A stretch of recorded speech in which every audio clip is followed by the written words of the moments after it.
பாலசுப்பிரமணியர் அருளால் ஆன்மீக அன்பர்கள், நேயர்கள், ஜோதிட அன்பர்கள் அனைவருக்கும் அன்பான வணக்கங்கள்.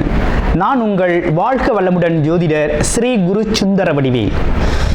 இப்போ பார்த்தீங்கன்னா 2025 நடக்க இருக்கிற தமிழ் புத்தாண்டு எப்படி இருக்குது, என்னென்ன விசேஷங்கள் இருக்குது, ஒவ்வொரு ராசிக்கும் எப்படி இருக்கும், என்ன செய்யலாம், என்ன செய்யக்கூடாது, என்ன விதமான வழிபாடுகள் செய்யணும், ஒவ்வொரு நட்சத்திரங்களுக்கும் என்ன விதமான பலன்கள் இருக்குது, இந்த ஆண்டு முழுவதும் இருக்கக்கூடிய கிரக பெயர்ச்சிகளால் ஏற்படக்கூடிய மாற்றங்கள் என்ன, வளர்ச்சி எப்படி இருக்கும், குடும்ப வாழ்க்கை எப்படி இருக்கும், சுப நிகழ்ச்சிகள் எப்படி இருக்கும், வீடு, வண்டி, வாகனம் மற்றும் அசையும் மற்றும் அசையா சொத்துக்கள் யாருக்கு அமையும், குழந்தை பாக்கியம் யாருக்கு கிடைக்கும் அப்படிங்கும் பல்வேறு விஷயங்களை பற்றி இந்த ஒரு வருடம் இருக்கக்கூடிய மொத்த பலனையும் நம்ம இந்த வீடியோ மூலமாக பார்க்க இருக்கிறோம்.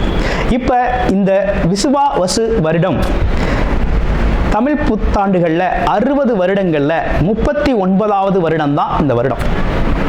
இந்த வருடம் இந்த ஆண்டு பிறக்குது. இந்த வருடத்தில் பிறக்கும் குழந்தைகள் தைரியமாக குழந்தைகளாகவும், எல்லோரையும் அனுசரித்து தெரியக்கூடிய குழந்தைகளாகவும், பண்புள்ள குழந்தைகளாகவும், அது மட்டும் இல்லாமல் தர்ம காரியங்கள், புண்ணிய காரியங்கள் ஈடுபடக்கூடிய குழந்தைகளாகவும் பிறப்பார்கள் அப்படிங்கிறது சித்தர் பாடல்களில் உள்ள ஒரு அமைப்பு. அது மட்டும் இல்லாமல் தன் மகனை சான்றோன் என கேட்ட தாய் அப்படிங்கிறது மாதிரி அந்த குழந்தைகள் பெற்றோருக்கு பெருமை சேர்ப்பார்கள் அப்படிங்கிற ஒரு விஷயமும் இருக்குது. இப்போ இந்த வருடத்தில் இந்த வருட பிறப்பின் அடிப்படையில் சூரியன் அப்படிங்கிற ஒரு ராஜாவாகவும் மந்திரியாகவும் இருக்கிறதுனால அரசியல் மாற்றங்கள், அதிகாரம் சார்ந்த மாற்றங்கள் அப்படிங்கிற ஒரு விஷயம் நடக்க இருக்குது. அதையும் தாண்டி மழை பொழிவு அப்படிங்கிறது ரொம்ப அதீதமாக இருக்க இருக்குது. விவசாயம் செழிக்கும், தானிய உற்பத்திகள் அதிகரிக்கும். அடுத்து பார்த்தீங்கன்னா மக்கள் செழிப்பமடைவார்கள்.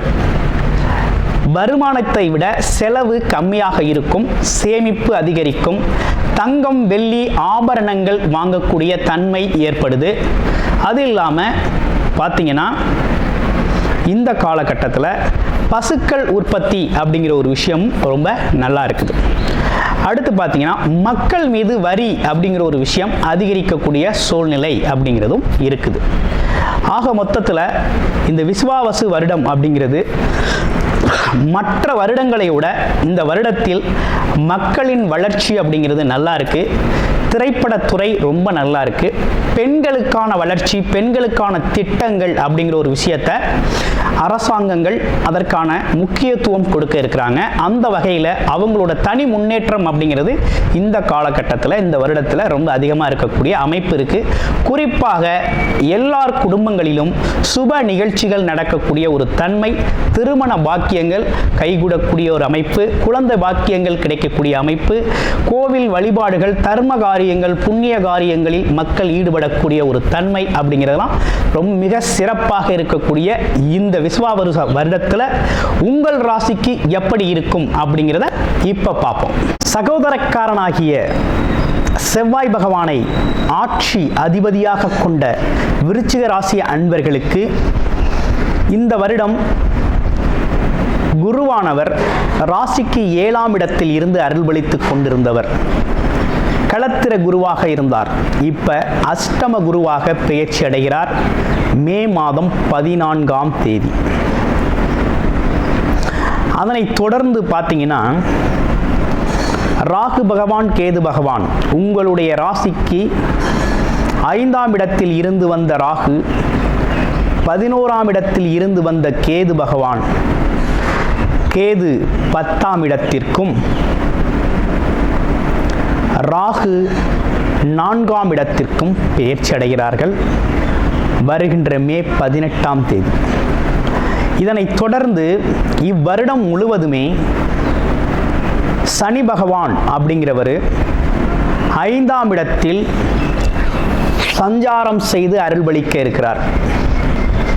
இப்படிப்பட்ட கிரக மாற்றங்களால், கிரக பெயர்ச்சிகளால் உங்களுடைய வாழ்க்கையில் இந்த வருஷம் எப்படி இருக்க போகுது அப்படின்னு பார்க்கல, முதல் விஷயம் என்னன்னா, தொழில் சார்ந்த முதலீடுகளை செய்கிறதுல கூடுதல் கவனம் எடுத்துக்கணும் அப்படிங்கிறது ரொம்ப முக்கியம். கூடுதல் கவனம் எடுத்துக்கணும். தொழில் சார்ந்த முதலீடுகள் செய்கிறது கூடுதல் கவனம் தேவை. ஆலோசனையின் பேரில் செஞ்சுக்க. அடுத்து, உத்தியோகத்தில் இருப்பவர்களுக்கு தேவையில்லாத எதிர்பார்க்காத இடமாற்றங்கள் ஏற்படக்கூடிய அமைப்புகள் உருவாகக்கூடிய சூழ்நிலை இருக்குது. அஷ்டம குரு. அடுத்து, மாணவர்கள் அப்படின்னு எடுத்துக்கிட்டோம்னா கொஞ்சம் கவனமாக படித்தாதான் இந்த காலகட்டத்தில் படிப்பு சார்ந்த விஷயத்தில் ஒரு முன்னேற்றம் அடையலாம். அதே நேரத்தில் இளங்கலை பட்டம் படித்தவர்கள் வேலைக்கு செல்வதை விட இந்த வருடத்தில் மேற்படிப்பு படிப்பது மிகவும் சிறப்பாக இருக்குது விருச்சிக ராசி அன்பர்களுக்கு. அடுத்து, தனியார் துறையில் வேலை செய்பவர்களுக்கு வேலை வாய்ப்புகள், வேலையில் இருக்கக்கூடிய நெருக்கடிகள் சம்பந்தமாக வேலையை விட்டுட்டு வேறொரு வேலை தேடிக்குவோம் அப்படின்னு முடிவெடுக்காம, வேலையில் இருக்கும் போதே இன்னொரு வேலையை தேர்வு செய்து அந்த வேலையை தேர்வு செய்த பிறகு நீங்கள் இருக்கிற வேலையை விடணும். அப்படின்னா என்னன்னா, அவசரப்பட்டு வேலையை விட்டுட்டு வேலை தேடக்கூடாது. வேலையை கன்ஃபர்மேஷன் லெட்டர் வாங்கிக்கிட்டு தான் நீங்கள் இருக்கிற வேலையை விடணும். ஏன்னா அவ்வளவு கவனம் தேவைப்படுகிறது வேலை தொழில் சம்பந்தப்பட்ட விஷயத்தில் இந்த வருடம். சரி, ஓகே. அடுத்து வேற என்ன விசேஷங்கள் இருக்குது அப்படின்னு பார்த்தோம்னா, திருமண சுபகாரியங்கள், குடும்ப நிகழ்ச்சிகள்லாம் எப்படி இருக்கும் அப்படின்னு பார்க்குறோம். அப்படி பார்க்கையில் உங்களுக்கு குருபலம் இல்லை அப்படின்னாலும் உங்களுக்கு 2ஆம் இடத்தை குரு பார்க்குறார் ஃபஸ்ட்டு. அடுத்து, உங்களுக்கு திருமண வரனுக்கு குருபலம் இருக்குது அப்படின்னா தாராளமாக திருமண ஏற்பாடுகளும் திருமண சுப நிகழ்ச்சிகளும் தாராளமாக செய்யலாம். இன்னொரு விஷயம் என்னென்னா, நிச்சயிக்கப்பட்ட பிறகு, தீர்மானம் எடுத்த பிறகு திருமணத்தை லேட் பண்ணாமல், காலதாமதம் செய்யாமல் திருமணம் செய்கிறது அப்படிங்கிறது ரொம்ப சிறப்புக்குரியது, ரொம்ப நல்லது. சரி, வேற என்ன சிறப்புகள் இந்த வருடம் உங்களுக்கு இருக்கு அப்படின்னு எடுத்துக்கிட்டோம்னா, அடிப்படையாக என்ன விஷயம்னா, மற்றவர்களுக்கு ஜாமீன் போடுறது, வாக்கு கொடுக்கறது அப்படிங்கிற ஒரு விஷயத்தெல்லாம் தவிர்த்துக்கிறது நல்லது. தேவையற்ற கடன் வாங்கிறது அப்படிங்கிறதெல்லாம் தவிர்த்துக்கிறது நல்லது. அடுத்து என்னன்னா, உடல் ஆரோக்கியத்தில் கூடுதல் கவனம் எடுத்துக்கணும். ஏன்னா அஷ்டம குரு அடி வயிறு மற்றும் வயிறு சார்ந்த பகுதிகளில் தேவையில்லாத உடல் ஆரோக்கிய குறைபாடு ஏற்படக்கூடிய அமைப்பு இருக்குது. உணவு மற்றும் விஷயத்தில் கொஞ்சம் கவனம் எடுத்துக்கங்க. உடல் ஆரோக்கியத்தில் கூடுதல் கவனம் ரொம்ப முக்கியம். சின்ன சின்ன சிகிச்சைகள் செய்ய வேண்டிய அவசியம் கூட வரலாம். அதனால் கொஞ்சம் கவனம் எடுத்துக்கங்க. மற்றபடி இந்த வருடம் அப்படிங்கிறது ஒரு நல்ல விஷயம் என்ன நடந்திருக்கு அப்படின்னு கேட்டோம்னா, விருச்சிக ராசிக்கு அர்த்தாஷ்டம பாதிப்பிலிருந்து முழுமையாக விடுதலை அடைஞ்சாச்சு. ஆனால் என்னன்னா, சனி போயிட்டாரு, ராகு பகவான் வந்து வேற அமர்ந்துட்டார் 4ஆம் இடத்துல. அப்போ பயணங்கள் சம்பந்தப்பட்ட விஷயம் பயங்கரமாக இருக்கும். அதாவது சுற்றுலா போகிறது, வேலை தொழிலுக்காக போகிறது அப்படின்னு பல்வேறு விஷயங்களில் இடமாற்றங்கள், இடம் சார்ந்த விஷயங்கள், பயணங்கள் அப்படிங்கிறது பயணங்கள் ரொம்ப அதிகமாக இருக்கும், பயணமாகவே இருக்கும். அதுக்கு ஏதாவது ஒரு காரணம் இருக்கும் பயணம் போகிறதுக்கு. வயதுக்கு ஏற்றார் போல் இருக்கும்.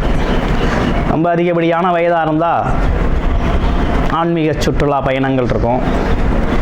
இடைப்பட்ட வயதில் வருமானத்திற்கான பயணம் அப்படின்னா வருமானம் சார்ந்து வெளிநாடு, வெளியூர், வெளிமாநில பயணங்கள். அடுத்து பார்த்தீங்கன்னா, இன்பச் சுற்றுலா போகிறது அப்படிங்கிறது ஒரு குறிப்பிட்ட சாராருக்கு அமையும். அப்படிங்கிறது மாதிரி அமைப்புகள் இருக்குது. ஓகேங்களா? அடுத்து வேறு என்ன விஷயங்கள் இருக்குது அப்படின்னு பார்த்தோம்னா, கூடுதலாக உங்களுடைய ராசிக்கு இந்த வருடம் அப்படிங்கிறது இப்படிப்பட்ட பலன்களோடு அமைஞ்சிருக்குது. அதே நேரத்தில் பரிகாரம் அப்படிங்கிறது ரொம்ப அவசியம் அப்படிங்கிறது தேவைப்பட்டிருக்குது. என்ன மாதிரி பரிகாரம் நீங்கள் செஞ்சுக்கணும் அப்படின்னா, அடிப்படை பரிகாரம் அப்படின்னு பார்த்தோம்னாக்க, இந்த விருச்சிக ராசி அன்பர்கள் இந்த வருடத்தில் ஒரு முறையாவது திருச்செந்தூர் போயிட்டு வரணுங்க. திருச்செந்தூர் போயிட்டு வந்து அங்கே நடக்கக்கூடிய பூஜையில் கலந்துக்கிட்டு அபிஷேகம் செஞ்சு வழிபாடு செஞ்சுட்டு வர்றது ரொம்ப நல்லது. அடுத்து வாரம் வியாழக்கிழமைகளில் நெய் விளக்கேற்றி வழிபாடு செய்கிறது அப்படிங்கிறது ரொம்ப முக்கியம்.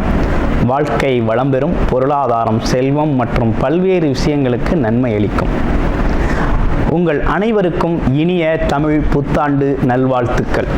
கூடுதல் தகவலாக நேயர்களின் விருப்பத்திற்கிணங்க நமது ஸ்ரீ பாலசுப்பிரமணியர் ஆலயத்தில் அனைத்து விதமான சகல விதமான தோஷங்களும் நிவர்த்தி அடைய பரிகார பூஜைகள் தொடர்ச்சியாக நடக்க இருக்குது.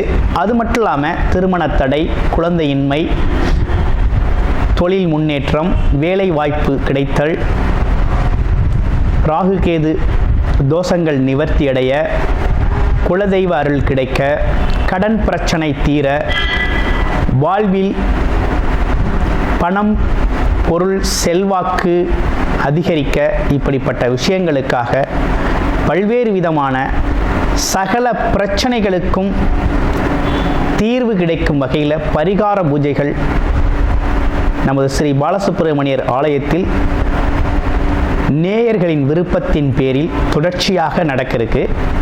உங்களுக்கு விருப்பம் இருக்கும் பட்சத்தில் டிஸ்பிளேல தர நம்பருக்கு கால் பண்ணி உங்களுக்கான பரிகார பூஜைகளை ஸ்ரீ பாலசுப்பிரமணியர் ஆலயத்தில் செய்து கொள்ளலாம்.